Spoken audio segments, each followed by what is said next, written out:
ورحمة الله وبركاته. الحمد لله رب العالمين والصلاة والسلام على سيد المرسلين وعلى آله وصحبه أجمعين.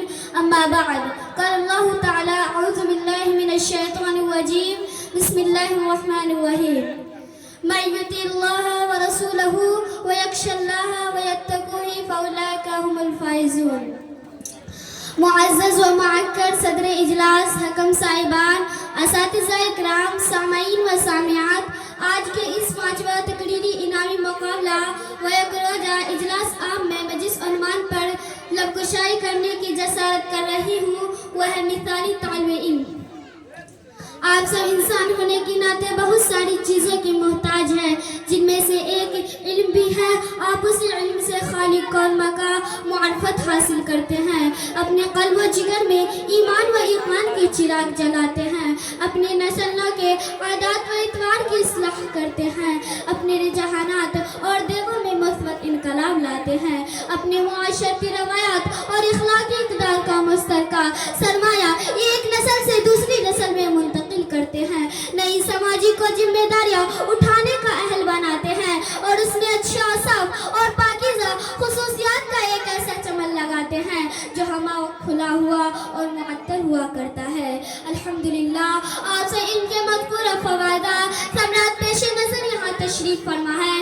آپ تمام کی یہی خواہش ہے کہ آپ بحر علم و دانش کی طرح طرح سے لہل و گہر چن لیں اور علمی دنیا کی بے تاج بادشاہ بن جائے. لیکن کیا آپ کو معلوم ہے کہ اس کے لیے آپ کو کن نمایاں اعصاب سے متصف ہونے پڑے گا؟ اگر آپ کے پاس اس کا جواب نفی میں ہے تو آئیے میں ایک طالب علم کی چند نمایاں اعصاب سے روشناس کراتی ہوں جن سے آپ مزین ہو کر آپ اپنے لیے علم و عرف و نقل و نحل بنا سکتے ہیں. آپ طالب علم ہیں، اس لیے آپ کا پہلا نمایاں وصف یہ ہونا چاہیے کہ آپ اخلاص سے مالا مال ہو جو ہر نیک عمل کی روح ہے اور جسے اللہ کی رضا کا حصول اور جنت کے دخول میں ممکن ہے. آپ اپنے حصول ان کا مقصد خدا آگاہی اور خدا آگاہی کو بنا لے، نہ کہ دنیا کے حقیر مقاصد حصول کو. آپ اخلاص کی ایک خوبصورت تصویر اور حقیقی تعبیر بننے کی حتی المقدور کوشش کریں. اگر آپ اخلاص جیسی دولت سے محروم ہیں تو یقین کریں کہ آپ کو مدارس و جامعات میں شدت و نقبات اٹھانے اور وہاں کی ذمہ داریاں ان کی لن ترانیاں جھیلنے کی ثمرہ ملنے والا نہیں ہے، کیونکہ آپ کے اعمال آپ کے نیتوں میں منحصر ہے. جیسا کہ رسول اللہ صلی اللہ علیہ وسلم کا ارشاد ہے: انما الاعمال بالنیات. آپ کا دوسرا نمایاں وصف یہ ہونا چاہیے کہ آپ متقی اور پرہیزگار بن جائے. آپ اپنے دلوں میں آپ اپنے قلوب و اذہان میں اس تقوی کو جگہ دے جو ایک بے شمار نعت ہے اور جو ساری مطلوبہ صفات کا جامع بھی ہے. آپ اپنے نفس کی ان ملانات پر کنٹرول رکھے جو آپ کے گناہ کا برآمدیدہ کرتے ہیں. آپ سے باہر ہونے کی حماقت نہ کرے، اپنے جذبات کے سیل کو روا کی حدود سے عبور نہ کرنے دے، خود کر دے، عمل کی کیفیت میں ہرگز مبتلا نہ کرے، نفرت و عادات کی چنگاری کو شعلہ نہ بننے دے اور شگم پرورش ہوئے رانی کے گھوڑے کو بے لگام بھی نہ ہونے دے، کیونکہ اسی سے آپ کے علم کے لیے دروازہ ہوں گے. اسی وصف سے متصف ہونے پر سرفرازی و سربلندی آپ کی قدم بوسی کرے گی. جیسا کہ سورۃ النور آیت نمبر 52 میں اللہ کا ارشاد ہے: من یطع اللہ ورسولہ ویخشی اللہ ویتقہ فاولئک هم الفائزون. آپ کا تیسرا نمایاں وصف یہ ہونا چاہیے کہ آپ علم کی حقیقی متلاشیاں اور اس کے مستاقین بن جائے. آپ اسے مشتاقین بن جائے. آپ اپنے دلوں میں جذبہ حصول علم کا ایک ایسا سمندر پیدا کر لے جو ہم وقت ہاٹے مارتا رہے. آپ جب تک اپنے مقصد میں کامیاب و کامران نہ رہے، آپ بے قل اور مجتنب رہے اور اپنے مقصد کے حصول تک ارکریزیاں کرتے رہے، جان فسانہ اٹھاتے رہے اور کابشوں کی وعدہ طے کرتے رہے، کیونکہ اس کے بغیر نہ آپ علم سے مزید ہو سکتے ہیں اور نہ ہی مثالی طالب علم بن سکتے ہیں. آپ سب کا چوتھا نمایاں وصف یہ ہونا چاہیے کہ آپ وقت محافظ اور اس کا قدردان بن جائے.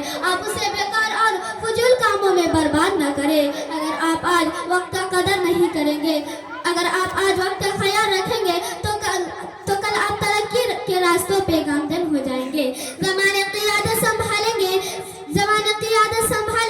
غربت و جاہلیت کے صحراؤں کو گلزار کریں گے، زندگی کی پیچیدہ مسائل کے پہاڑوں کو چوٹیاں سر کر لیں گے. اگر آپ آج وقت کا قدر نہیں کریں گے تو آپ کہیں کی بھی نہ رہیں گے، نہ آپ قابل بن سکیں گے اور نہ لائق و احترام۔ اس لیے وقت کا صحیح استعمال کرنے میں ہمیشہ ماہر رہے۔ انشاءاللہ اسی سے آپ کے لیے سعادت مندی کے پھول کھلیں گے اور مدحت کے نکارے بھی بچیں جائیں گے۔ آپ کا پانچواں نمایاں وصف یہ ہونا چاہیے کہ آپ محنت و مشقت کی حقیقی تصویر بن جائے۔ آپ صحافتی و خطاطی مسابقہ ساتھ ساتھ دیگر سرگرمیوں میں بڑھ چڑھ کر حصہ لیں اور بہتر سے بہتر کاریگری دکھانے کے لیے اپنا تمام تر کاوشیں اور بڑھوے کار لائے، کیونکہ جس دن آپ محنت و مشقت کریں گے اللہ تعالیٰ اسی کی باقدر آپ کو بدلہ عطا کرنے والا ہے۔ حصول علم کے معاملے میں اسلاف اکرام کی محنت آپ کے لیے مشعل راہ ہے۔ آپ یہ خود پڑھیں اور ان کے طرح محنت کر کے آگے بڑھیں۔ یہ ہے طالب علم کی چند نمایاں اوصاف۔ ان کے علاوہ بہت سے نمایاں اوصاف ہیں جن میں خوف خدا، محبت رسول، اطاعت والدین، شرع احکام کی پابندی، اساتذہ کی تمیز، کردہ ذمہ داریوں کا انجام، کلاسوں کی پابندی، کتابوں سے دوستی، نیکاروں کی صحبت، دوسروں کی تعریف، وعدے کی زملہ کی مساعدت، صحت کی حفاظت اور مقصد کا تعین قابل ذکر ہے۔ ضرورت ہے کہ آپ اپنی تعلیمی سفر کو پرکیف آور بنانے کے لیے اپنا تمام اوصاف سے مزید ہونے میں کوئی واقعی کا فروغ و جاش نہ کرے، تاکہ آپ کے اور آپ کے اساتذہ آپ کے خاندان کی افراد کی ہونے کی امیدوں آرزو ارمانے کے خون نہ ہونے پائے۔ آخر میں اللہ تعالیٰ سے دعا ہے کہ اللہ تعالیٰ ہم سب کو نمایاں اوصاف سے متصف کرے اور ہمیں سعادت داری نصیب فرمائے۔ دلا تعلیم بچوں کو نسل میں روشنی لا، دلا تعلیم بچوں کو نسل میں روشنی لا، لگن جتنی ہو کھیتی میں فصل اتنی ہی کرتے ہیں۔ وآخر دعوانا عن الحمدللہ رب العالمین، والسلام علیکم ورحمۃ اللہ وبرکاتہ۔